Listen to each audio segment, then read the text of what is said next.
Hey friends, and welcome to Cookie Crumb Fun. Today we're going to talk a little bit about homeschooling. So here at Cookie Crumb Fun we talk about Trim Healthy Mama and our homeschool. I've changed a lot about our homeschool throughout the years, and I switched over to like a more relaxed homeschool where I was relaxed and our homeschool was relaxed. Got rid of a lot of curriculums and did more child-led learning, fun schooling. And we realized we really like that, and my children are actually learning more things that interest them. But I believe I took it too far. Just the other day I came up with a video just giving you a summary of where I've been this summer and what's been going on and why there's been a lack of videos. And so I did mention this a little bit in that video. And today I want to talk a little bit more about it. I wanted to be a relaxed homeschool mom and just get rid of all the stress and all the things of school that were weighing me down. And so we changed over to fun schooling journals last year, and that was like one of the best things we ever did. We went half the school year doing, well actually more than half the school year. We did the whole school year doing the fun schooling journals, but we did just the main core journals the first half of the year. And the second half of the year we did more of the geography journals.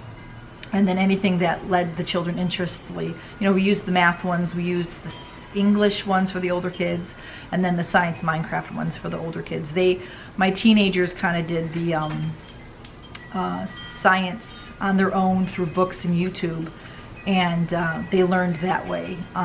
So that worked out great, and then I stuck with the curriculum with the younger kids. So I'm going to finish that out with the younger kids and then move on to some other things. But I made the mistake of getting way too relaxed in our homeschool, and I wasn't pressing my kids hard enough. I wasn't making them work as hard as they should. And so my husband really, I saw it, but I kind of ignored it. And it was my husband that pointed it out to me. We were talking about school before we started, and yeah, it kind of hurt, you know, like when someone else notices something that you already know is there. Excuse me. But I know it was out of love because it's his kids, you know. It didn't hurt me like if it came from, like, say, my mother-in-law, you know. So their father saw it, and it was something that I had, like I said, I've noticed. So we're making changes there. We're trying to make it harder for the older kids, but I have to gradually do that. I can't just throw hard on them and when they haven't had it, you know. I mean, it's like I'm just not going to make my 6-year-old, you know, make homemade pizza one day if she's never ever done it. You know, go make the pizza dough. You know, I want you to make this bread perfect, you know. No, I have to teach them, you know. So that's what we're going to do with the older kids. Today I'm not really going to share what exactly we're doing. It's kind of more of like an update with our homeschool. And I want to start a series. If you're interested in, let me know down in the comments about sharing large families in homeschool and how we make it work with the different age groups and the different levels of children. I talked to a homeschool mom this week on Instagram, and you know who you are. Hopefully, you know, I talked to a couple of them, but one helped me just by letting me know that I should read this book. Now, I read this book like a year and a half ago. I won this on Ingrid's channel, Mommy and Mia Homeschool Chronicles, and you know, Ingrid, the book is still being a blessing to me. Thank you, because I'm going to read it again. I've been trying since yesterday to read it, and I haven't even opened it up yet. Every time I sit down, something happens. Not like, you know, like mom interruptions, basically, or distractions. So today's Saturday, so hopefully, you know, when I'm recording this, hopefully I can get into this. And I've had this book since, this is the very first homeschool book I ever read. And I haven't read it since Carter was 5 and he's 18, okay? So I haven't read it that long since then. So I'm going to read it to see if it has tidbits of information. I mean, look at that. It's all stained right there. This is an old book. But if I can find this on Amazon, I will link this down below. And I do recommend this book for any stage of homeschooling you are in. You don't have to have just younger homeschoolers to read this book. But it's not about unschooling or anything like that, so don't worry. But you know, I'll link that to Amazon. But you can read this, depending how quick you read, you can read this in a day, because look how thin that is, okay? It's like super thin, and the chapters are quick. So you can go ahead and check that book out on Amazon if you're interested in it. But I'm going to attempt to dive into these. I really feel that I need to work more on me with the homeschooling, where I, you know, read more books like this. If you have any suggestions, please put them down below. books I can like look up at the library. Not really thick books. Okay, I tried to read some books from John Holt, which were amazing, by the way. I only got like 5 or 6 chapters into the one book. I need to go get it again from the library. It was such a good book. It really was. So if you find anything by John Holt, that was really good. But I'm the kind of person where I end up buying the books because it takes me so long to get through them that I'd rather buy it than keep getting it from the library and then getting it back late and all that stuff. Anyway, so what else should I share with you about our homeschool? Let me share with you what I've done the last couple of days. This last week that helped, I think, all of us, that I slowly will be making harder for the older kids. Like I mentioned before, what I did this last week was I took my dry erase board over here and I wrote down like about 5 or 6 things that each child needed to do, and they basically were all the same thing for everybody, but I like changed it. Like I want them, one thing that I noticed that we're not doing and I'm not teaching is when it comes to like English language arts, the way of writing. I thought he said mom, but he said Quinn. Like how to make a list, how to make an outline, you know, what it actually looks like type of thing. That's one of the things that I found that we're lacking. And so that I'm going to teach them how to make a list, just a simple list. So, you know, like if you want to make a Christmas list, a birthday wish list, you know, this is the fun part of it. So I had them make lists of foods and favorite dinosaurs and different things, whatever the child liked, you know. And then I can't remember what we did the other day, but I'm trying to switch it up like that, you know. And I have a list of like writing prompts, so we're going to do more things like that. You know, if I had $100, what would I buy? Type of things like that. So we added that to the list. On the list basically was they had to do math, and we usually do 2 lessons of math, and I switched it to 1.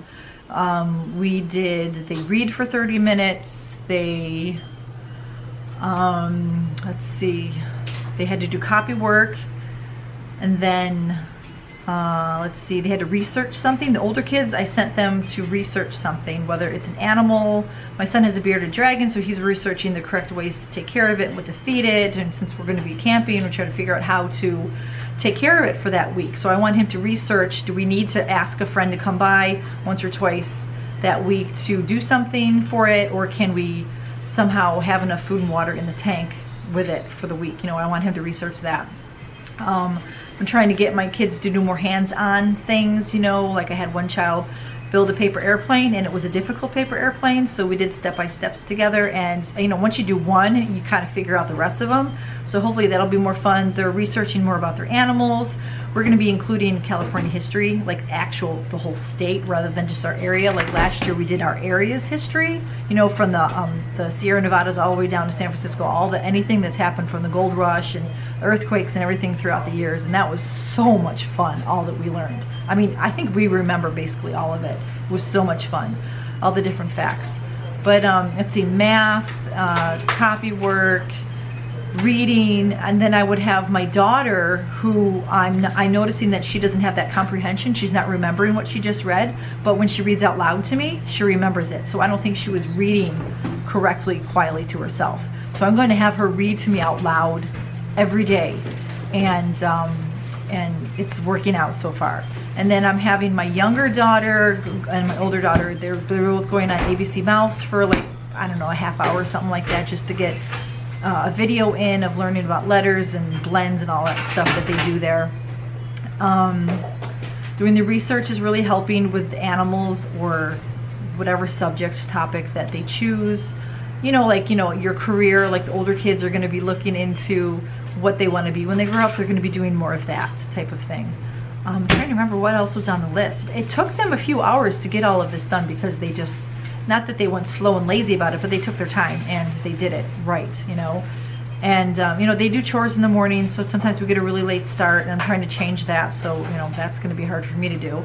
I've been getting up at a good time, but we're still too relaxed in the morning to get things going, so I got to start waking up everybody a little bit earlier, little by little. And getting them in bed earlier too probably would help. We're just a late night family. Just, you know, sometimes kids don't go to bed till 10, 11 o'clock. But I'm trying to remember what else was on the list. I probably should have wrote it all out for you. But that's basically really what it is. And, oh, Abigail and Amelia, I'm requiring them to play a board game or a card game together so that they have more of that sister unity. And I'm going to include the boys to start doing that. We're still doing read alouds. Right now, let me share with you what we're reading though. For our read aloud right now is the Door on the Wall. This is a really good book. This is an old one. This is from Beautiful Feet. It's on their list of books for, I think, teaching character or something. This is from right after the plague in Europe. This has been really, really fun to read. I've really enjoyed it. And then we're going to move on to Narnia's, and then Little House on the Prairie. I think that, oh, we're doing art, you know, they're doing the Art Hub stuff, but that's really what we put on the list. And so they takes them a few hours to get all that done, and so they're getting all the subjects, you know. From talking with that other homeschool mom who encouraged me to read this book, she inspired me to do that with the kids, where make it harder for the older kids but easier for the younger kids where they're still learning.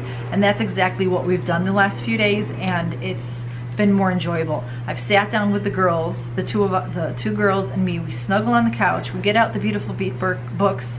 I have a video on that about, we're doing the geography through picture books, whatever it's called, geography through picture books. And we just started China, and I've really enjoyed it. I put on hold all the books that they suggested for picture books more about China, and I'm looking forward to getting those next week and moving into the Konos thing, you know, with everybody. But that's what we're doing, and I'm really enjoying the Beautiful Feet. The girls are. Amelia, I can't keep her attention really that much right now because I'm losing her when we're talking about the details of the one book. And but Abigail loves it, so it's a little bit you know, she stays for a little bit, but she's only 6, you know, and so then I'm okay with her walking away, but then she comes back when we read a book or we do like any map work or whatever. So it's still working out, and that's like what we do, and it's the more relaxed is more enjoyable. And I'm thankful that I got influenced by another homeschool mom to try that out and to apply it more to our homeschool, because I think it will help. And it's still going to get tweaked, you know. There are harder things that I need to put in there, and that's just what we're, you know, I'm working on a lot of subjects that we don't normally have in our homeschools that I'll be sharing with you in future videos, like art, music appreciation, music study, you know, our state study in New York State history, or I'm sorry, California State history. I wonder if I have a notebook for you to share. I am subscribed to notebooking pages, and that's where I got all of the notebooking pages. So they have everything. They have all the states, but they're I put them all in the binders here for the kids. Sorry, I cannot turn pages and hold it up for you. You know, we're gonna California on the map, the name. You're gonna write the name, the state flower, the bird. You know, your area, highest elevation, you know, all the different things like that that you're going to write on. Nature resources, climate and weather, the terrain, find it on a map. Oh, I can't turn pages. We're going to learn about different major cities, do a timeline, you know, famous persons in California. So there's like 100 different pages that you can do of different things. You know, you're going to learn about the seal, you're going to learn about the flag. So I have one of these for everybody. Even Amelia is going to do it as best she can. I'll just put it here for now instead of put it back. And so we're going to start that new, but that's later on. So we'll talk about that and how we do that. There's all sorts of books at the library to do this. We got a library book just this week about the Bay Bridge. I'm so excited to just look through the pictures of it. It's one of those before and after historical books, and it's going to be really neat to go through. But that's what we're doing on our homeschool. That's what we're working on, and look for more updates and changes in our homeschool. I may or may not do a weekly update of our homeschool like I'm going to try to do with my Trim Healthy Mama. So maybe it'll turn out that way, and I can share with you what we worked on this week. And yeah, that might work out even better, just doing a weekly update. So I hope to see you back in future videos, and thank you so much for supporting me here and on Cookie Crumb Fun. So until next time, everyone, thank you so much, and be a blessing.